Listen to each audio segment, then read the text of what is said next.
Hello again. My name is Sam Robinson, and I'm the Gnostic Syncretist. Thank you for joining us tonight.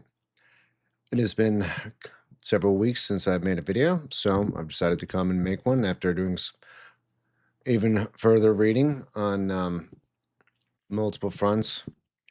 And tonight, I want to yet again address the concepts of Gnosticism, but in maybe in a different way than I did before in some of my previous videos. And thank you for all the new subscribers that have joined in the last month.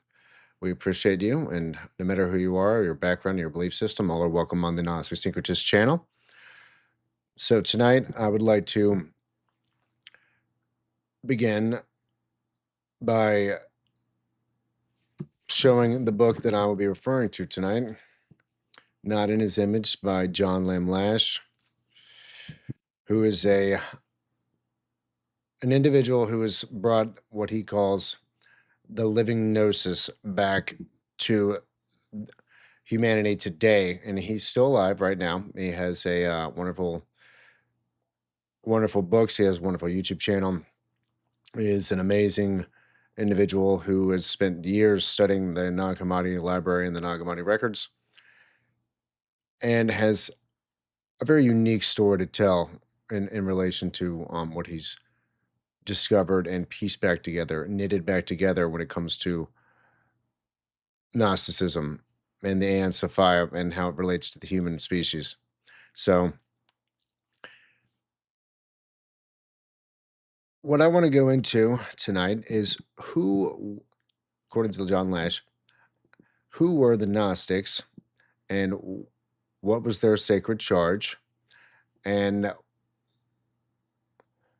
were they Christian or were they not Christian, and how do they relate to the mysteries, and what was their form of great initiation? What did they have revealed to them during their initiation rites and rituals,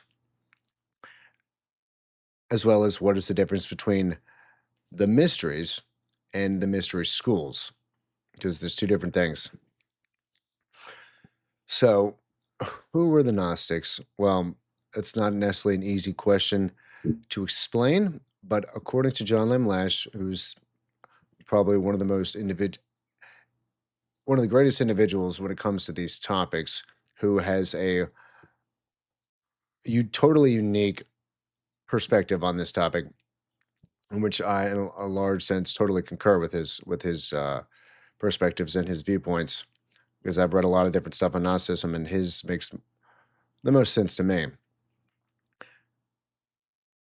According to Lash, and according to what I've studied and read, the Gnostics were not just your typical mystery school initiate or adept. These were the leaders and the high scholars and high academics of the mysteries.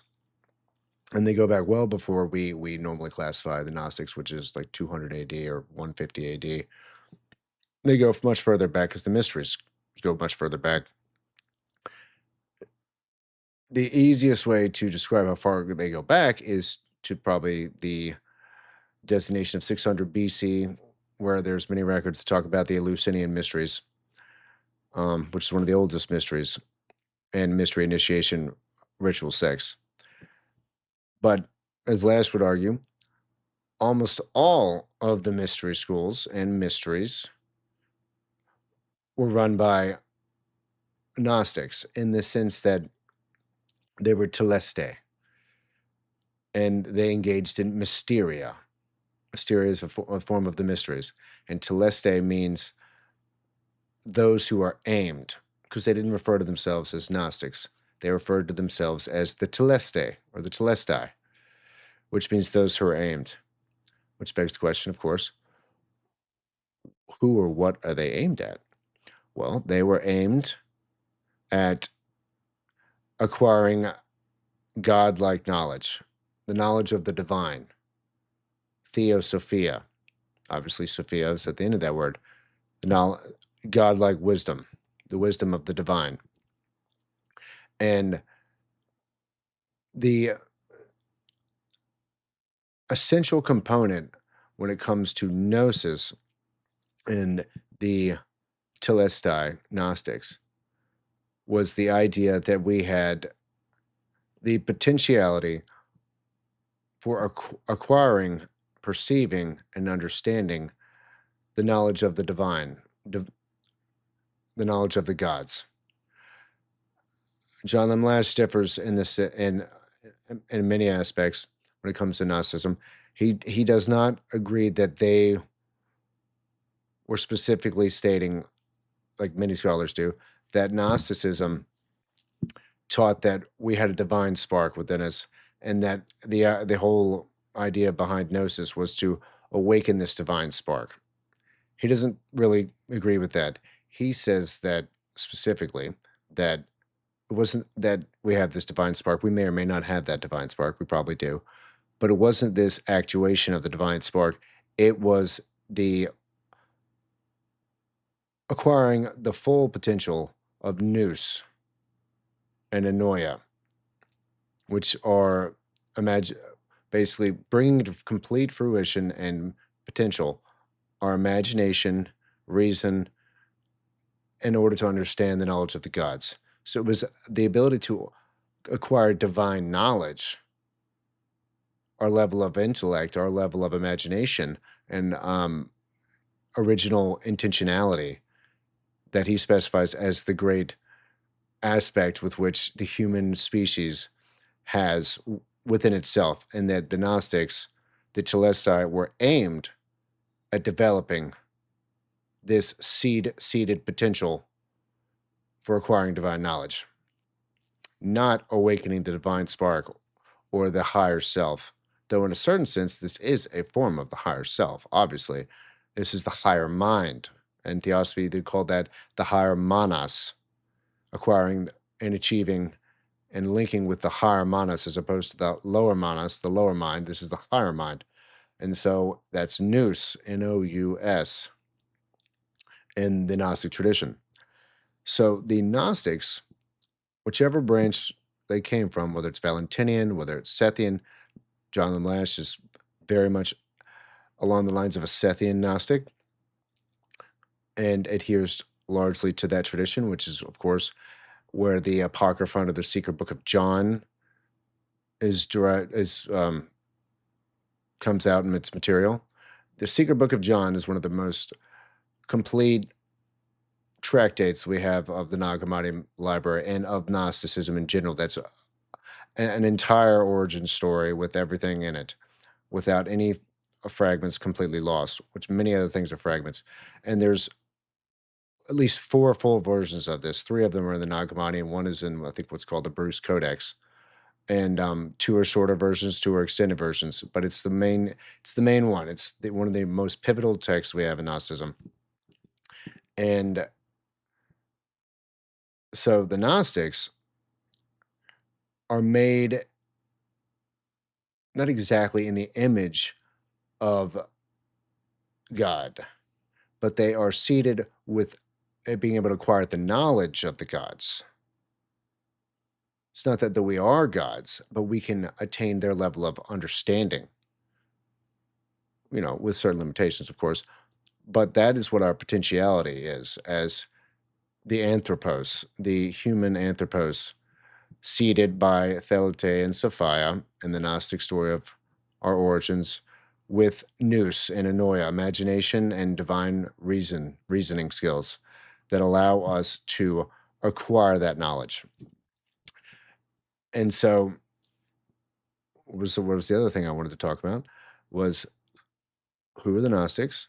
This is who the Gnostics were. They were the scholars, the academics, the leaders of the mystery schools. The mystery schools being specifically the universities that had all sorts of aspects of modern universities today in Alexandria which is in Egypt, in Athens, in Rome, and all across the ancient world. They had established, so to speak, mystery schools, and these were not the mysteries, which were done by individual groups of between 8 and 16 that were done in mystery cells. Did it in caves, did it in sacred groves, in wooded areas far from the urban areas of civilization. The mystery schools were the universities of the ancient world, where books were compiled, books were written, classes were taught on theology, on mathematics, on philosophy, on astrology, um, on metallurgy, on all sorts of things. And so, just like any university, they had compartments to it. You had classes, you had libraries, you had um, places where crafts and trades were studied, and you would have, so to speak, apprenticeships in these various places. And then you'd have the academic classrooms where different studies were taught, whether it's philosophy or astrology, astronomy, mathematics, geometry, whatever. And and so the Gnostics were the ones that ran those universities, and that were the major teachers and scholars and academicians who collated and preserved, guarded, and taught this type of knowledge to anyone that wanted to, basically anyone that wanted to come and learn from them. The mysteries were what the Gnostics did, the Telestai did as individual cells, which is a much smaller group, obviously. And that's where they engaged in initiation. So there's a big difference between the mysteries and the mystery schools. And I had to make that clear in some of my other videos. Furthermore, the Gnostics or the Telestai greatly differed in what occurred during initiation in terms of how a lot of people think of, meditation and yoga and enlightenment today. They, though some of it totally is uh, cross fertilization and has great interconnectivity and similitude to some of the teachings of today, especially of Buddhism. And so, what did one gain when they underwent a telistic initiation rite? What was the goal? Well, many people still think, and I used to think, this was to become like a god, to awaken the divine spark and the godlike, spark within you, to become like a god. And that it was this awakening of the higher self that actually was the initiation. Now, that is not the case. Now, that is kind of like a side effect of initiation, but the main product of initiation, a lot of people probably don't want to hear this, was the idea of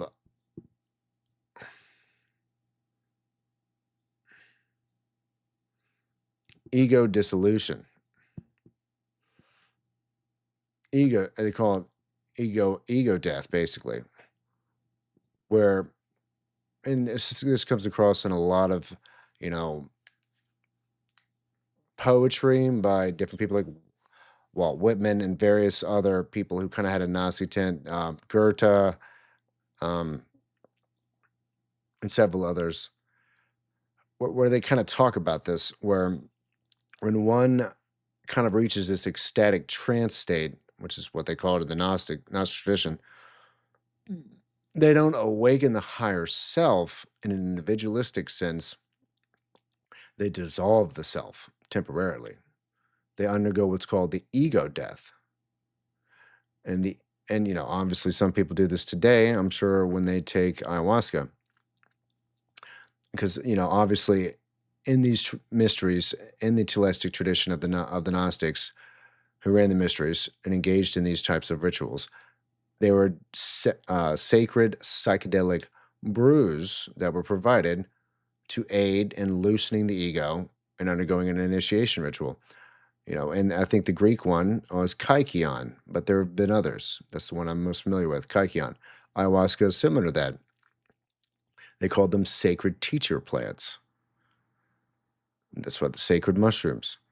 And so to speak, you would engage with the intelligence of the plant itself that would allow you to go into communication with the natural world and dissolve the ego temporarily.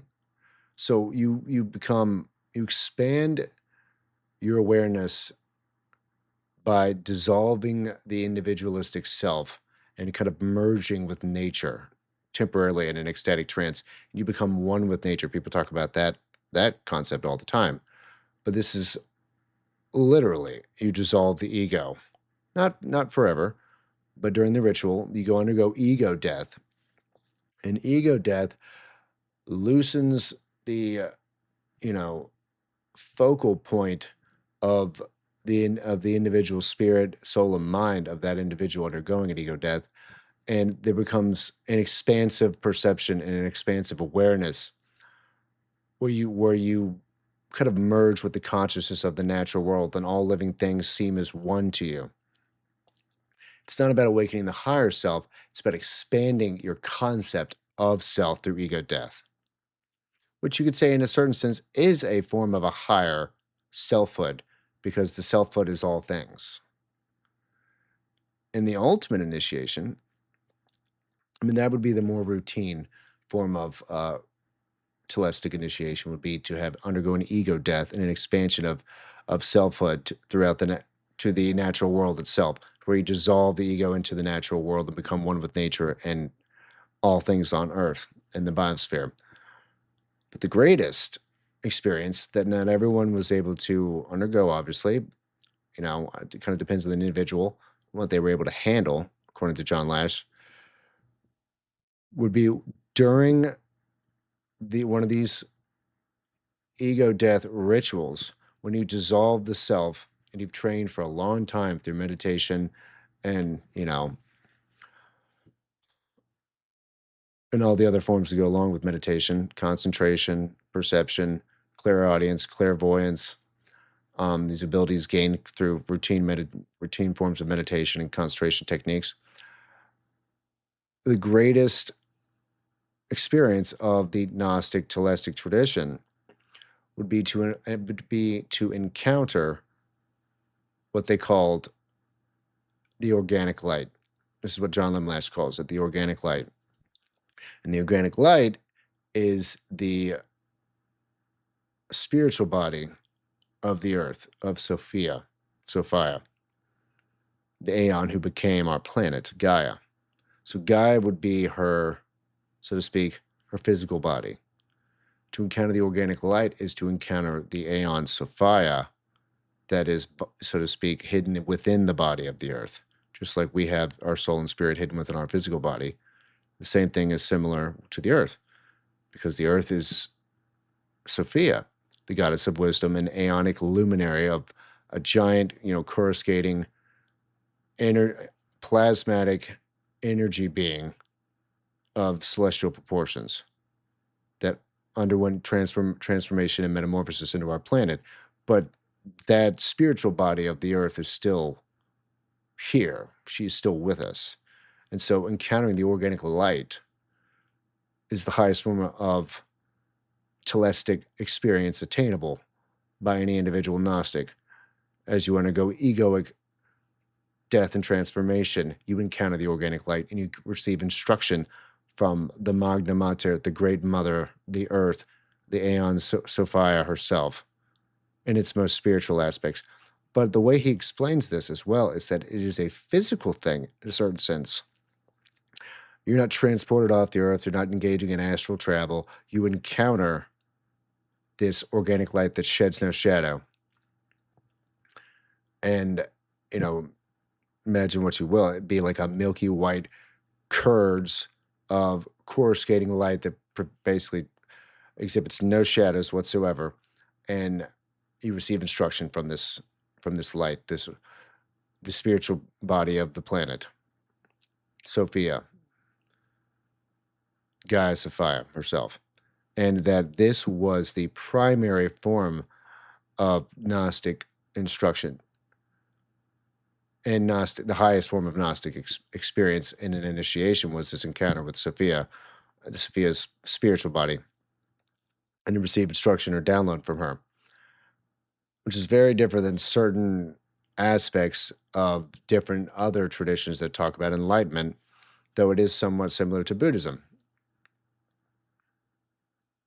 So I wanted to highlight that the ego death versus engaging in the higher self, though you could certainly say it's a higher form of selfhood because you see yourself as all selves, as everything when you undergo ego death, which is very different than making an individualistic, like, godhood thing, which is incorrect.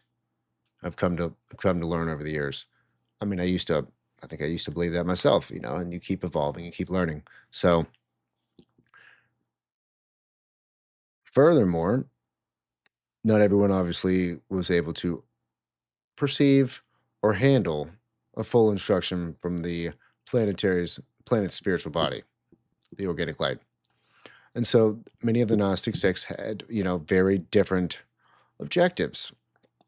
You had a group called the I think they were called like the Archonites, who studied the archons and were, so to speak, investigating various forms of archontic inception in the world around us and trying to prevent that, by counteracting the nefarious and inverted ideologies that spring from archontic conception into the human mind through our belief systems. You'd have some that specialized in talking to Gaia Sophia. Then you'd have some that would specialize in, the Kundalini power, the serpent power, and awakening Kundalini through the spine, the untapped energy at your spine. And I think that was called. They were called the O. I think they were called the Ophites, which is obviously Orphis. Ophis is a word for serpent, serpentine, and they were the serpent Gnostics who studied the Kundalini, and then you had various other groups who did, specialized in certain things. And each one would have a school. Many of them would have a school in their localized area, and it would take on a local flavor and a local cultural aspects of the area to teach and help guide the human species and the human race in that localized environment in whatever capacity they came to them with. So the Telestai and the Gnostics were guardians of nature and of the planet itself, and were proponents of the natural world, and held all of nature as sacred, which is obviously why the god Pan started to be vilified by the Christians later on, and they turned Pan and basically into the devil or Satan, the little nature spirited, entity, the Pan, who had, nothing to do with satanic concepts at all. He was like a free spirited, nature loving, kind of mischievous character. He was never the devil or satanic at all. They vilified him, they turned him into that. And now, so bear in mind that these concepts typically differ from what a lot of people have learned of Gnosticism or have heard or read from various scholars. And the problem with this is, and this is what John Lamlash highlights so often, is many of the scholars of Gnosticism unfortunately come from a Judeo-Christian background, meaning they have a natural bias in one way or the other. And the Gnostics did not like the Judeo-Christian ideological frameworks. They saw it as deviant, they saw it as deception, they saw it as, I hate to say it, anti-human and anti-nature, anti-natural world. And that's not what you come off with when you do a cursory glance or study of Gnosticism. Is you don't come across these. What you come across is the idea that the Gnostics hated the material world, and some of them, there were some groups that did. Don't get me wrong, and that hated the body, saw matter as evil and the physical body as evil, and were, so to speak, anti-cosmic and anti-materialistic, as opposed to what John Lamlash has put together over all his research as someone who has been studying these things for years and is not Christian and is not part of any of the Abrahamic traditions. He studied theosophy, he studied anthroposophy, he studied all the different mystery schools, or the occult schools of thought, and then found his way into Gnosticism for decades and came out with a totally unique view of what the Telestic Gnostics were actually teaching as compared to what the Judeo-Christian scholars were saying they were teaching, because they avoided certain topics, because some of those topics obviously went against their own background belief systems of Judeo Christian theological concepts. So, according to John Lamlash, the Gnostics were actually extremely at home in the natural world and were guardians of nature and of the earth because they saw the earth as sacred and saw the earth as their mother, because literally Sophia became the earth and thus is their mother in the largest possible sense. And so their goals were to guide human evolution and guide human evolutionary potential through self-directed, through self into self-directed um, evolutionary tracks. They taught self-direction to the human species. They taught evolution along with the Earth's evolution, which is something I've also mentioned on many other my podcasts when I talk about our spiritual evolutionary path. Is I've always stated, and this comes from other concepts that are not Gnostic necessarily, that we evolve with the Earth. Whether or not you want to believe that Sophia is the Earth, we were evolved here, and from non-physical to physical states. The evolution goes way back. Our spiritual evolution. This is our habitat. This is our environment. This is our area for growth and greater potentiality. It's on this biosphere, on this planetary body, on Gaia itself. There's no leaving Gaia. Where are you going to go? My understanding and my perception of how this is really supposed to work is that the species that end up in a certain environmental planetary sphere, that's where they always evolve. They don't leave. You leave if you've fallen into some sort of erroneous, you know, conquistador mindset from some off-world individual like an Archon, like Yaldabaoth or Yahweh, where you want to go conquer other places, when everything you need is here already for your spiritual evolution. The earth changes with the human species. We evolved with the earth. We materialized with the earth. We've grown with the earth. She's helped nourish us. And we were supposed to help nourish it back at the same time, simultaneously. It's supposed to be a symbiotic relationship between us and the natural world. And this is where the real kicker is, obviously, because if you look at the Abrahamic traditions, they don't believe that. And I've asked many of them, good friends of mine, some others not friends, but acquaintances. They truly believe, as it states in the Bible, that everything was just put here for them. It doesn't exist for any other reason. Now, I'm not going to say all Christians believe that. I know plenty of specifically female Christians who don't believe that, who love animals and nature and, don't think nature should be degraded. Yes, the men, they're like, that's our food. That God gave that to us. That's our stuff. We possess the earth. We have dominion over the earth. As opposed to what the Gnostics would say, I would gather, we are the custodians of this planet. Specifically, if you believe as the Telesta, I believe that this planet is a divine being, and that all the individual life around us, from insects to plants to bacteria to mammals, that they are also our brothers and sisters, and that they also have a purpose here outside of human needs. This is where we lost the plot 2,000 years ago. We lost the plot. We were not rapacious, greedy, domineering pagans. It's actually the exact opposite. They respected nature. They had full respect for the natural world. Yes, they didn't always have respect for each other, but they respected the natural world. Most of the pagan religious mysteries and religions loved nature, had all sorts of sacred things to say about nature, gave, sacrifices and offerings to the nature gods all the time. The last thing they would have ever done was destroy it or think that they possessed it fully without it having its own inherent um, natural purpose outside of their needs. And sometimes they thought it, the average individual thought it was capricious, thought that the, The nature gods were doing this or doing that, but they never,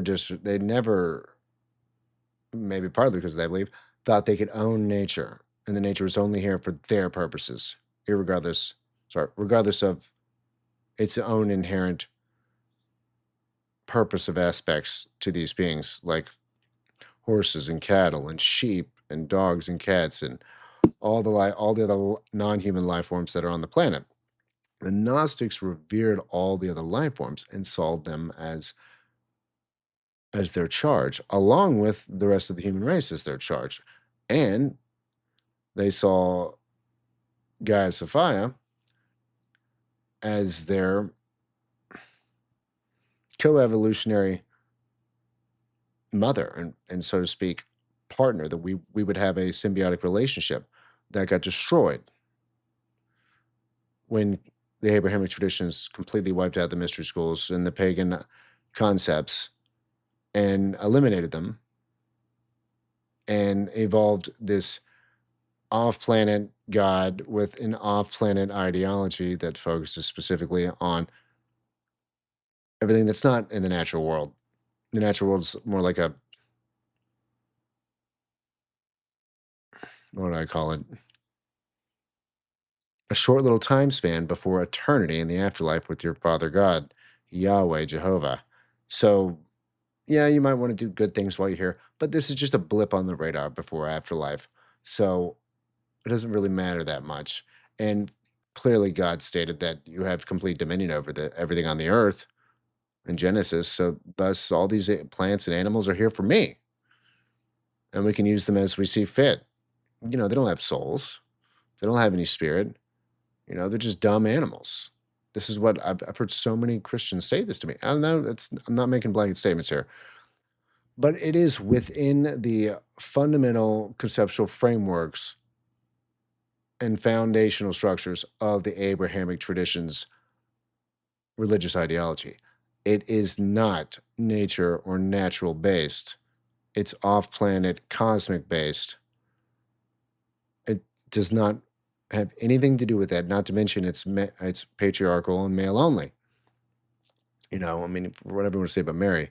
So, what I wanted to go over tonight, which I hope I've done at least a reasonably good job, is to explain who the Gnostics really were, what their major focus was, what their initiation rituals were like, and how they differ from what I would call New Age Enlightenment structures and ideas about the God self equation, as it's been called, versus egoic death and oneness with the natural world. Those are two very different things, and the New Age is fully caught up in God self equations, 100%. And I would imagine these are, in a large sense, archontic inception points into the human belief system structure of the modern day. So, on top of that, I wanted to highlight what's what the mystery schools were versus what the mysteries were, education centers versus actual initiation rituals in places, the organic light, and this egoic death experience. I also want to start to highlight the differences between the Abrahamic traditions, which obviously be Christianity, Islam, and Judaism, differ greatly from what came before, because many people want to claim that the Gnostics were Christians or part of some sort of pre-Christian or precursor Christian class of concepts and, you know, groups with belief systems that were basically Christian but had some varying, differentiated differences amongst them before, solidified into the one true faith, as they say, under a Roman emperor, Constantine, which, go try to figure that one out. How, the authoritarian leader is the one who decided what would be the one true faith. Not really great look there, but they're not Christian. Yes, there is a Christos mentioned in there. There is Jesus mentioned in there. That doesn't make them Christian. Because when you go through the material yourself, you start to see just how not Christian it is, how wildly diverse some of their beliefs are, between the different sects because each sect, like I said, and like John Lash says many times, had specializations and were localized. And so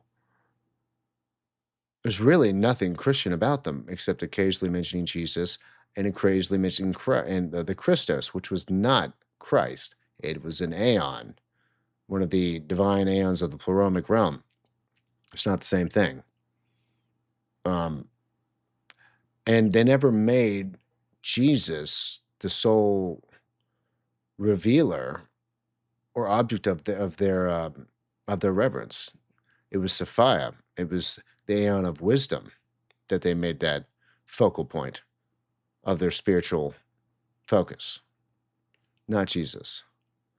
And when you look at when you really dive into this material for long enough, and you read enough of the diversity of perspectives that each of these different groups had, you come away, if you're not biased and you're very objective, that they're not Christian whatsoever. And that many things what they taught were actually against Christianity's conceptual frameworks and ideologies and against Judaic ones as well. And I mean, yeah, Islam wasn't around yet, but they were definitely would have been against that. Let's be honest. They would have attacked them just as heavily as they did the Judeo-Christian structures that they saw. So those are the things I wanted to get across in this video tonight. I hope it was helpful. My name is Sam Robinson, and I am the Gnostic Syncretist. As always, trying to syncretize everything that I study and learn into some sort of comprehensive whole. Indeed. So please like, subscribe, and share this around. And in my next couple of videos, I want to go into the archons again, but specifically what the Gnostic concept of error was versus evil. There's this very great distinction there. They're not the same thing to the Telestai. And also go into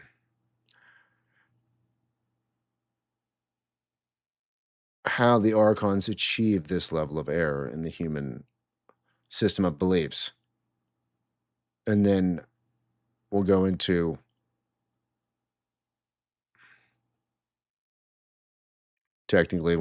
Melchizedek, the Judaic inception point of the archontic belief system, and how it morphed into Christianity, and then went, so to speak, pandemic across the world that wiped out the mystery schools. But in another video, I want to go into how something very similar is happening with the New Age and UFO contactee cults and New Age spiritual ideologies that are rampant nowadays. Because I've read another book on something very akin to that John was recommended in John Lemlash's book.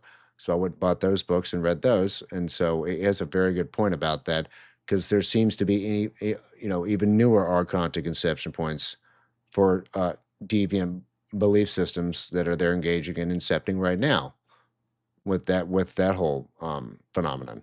So that's what we're going to go over in the next two videos. So my name is Sam Robinson, and I'm the Gnostic Syncretist. Thank you for joining me tonight, and we will be seeing you shortly.